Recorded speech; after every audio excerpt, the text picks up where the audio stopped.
আবার একটা ভিডিও। হ্যাঁ, তোদের মরার ভয় নেই? এই সমস্ত জিনিস বানাচ্ছিস, সাহস কত হয়ে গেছে! ভিডিও বানাচ্ছে টোস্টের উপর পা রেখে, মানে এত সাহস যে তুই ভিডিও বানাচ্ছিস। ধরে নিচ্ছি যে মালিকের সঙ্গে তোদের হয়তো ঝামেলা আছে, মালিক ওভারটাইম করাচ্ছে, তোদের করতে ভালো লাগছে না, তো জব ছেড়ে দে না, কাজ করিস না।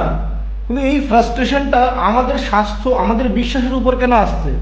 আমাদের বিশ্বাসের উপর আঘাত কেন হানছিস? কি এতটুকু ন্যূনতম জ্ঞান নেই? মানুষের চামড়া গায়ে নেই তোদের নাকি?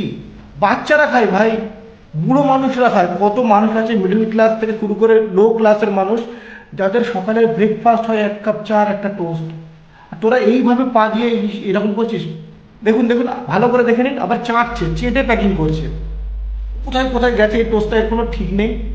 মানুষগুলো খেয়েছে। মানুষের বিশ্বাসের উপরে এইভাবে এইভাবে তোরা আঘাত হানছিস, ভগবানও মাফ করবে তোদের? আজ তোরা টোস্ট কারখানায় কাজ করছিস, অন্য কোনো কারখানায় অন্য কোনো জিনিস তৈরি হচ্ছে, সেটা তোর বাড়ি আসছে, এরকম হলে ভালো লাগবে তো? পা দিচ্ছিস, আমাদের বাড়িতে কোনো জিনিস পড়ে থাকলে পা দিলে আমরা সালাম করি, হিন্দুরা নমস্কার করে, সম্মান দেয়। তোরা খাবার জিনিসের ন্যূনতম সম্মানটুকু দিতে জানিস না? তো তোদের ঘরে অভাব আসবে না? তোদের ঘরে অনটন আসবে না? তোদের ঘরে তোদের মাথায় বাজ পড়বে না?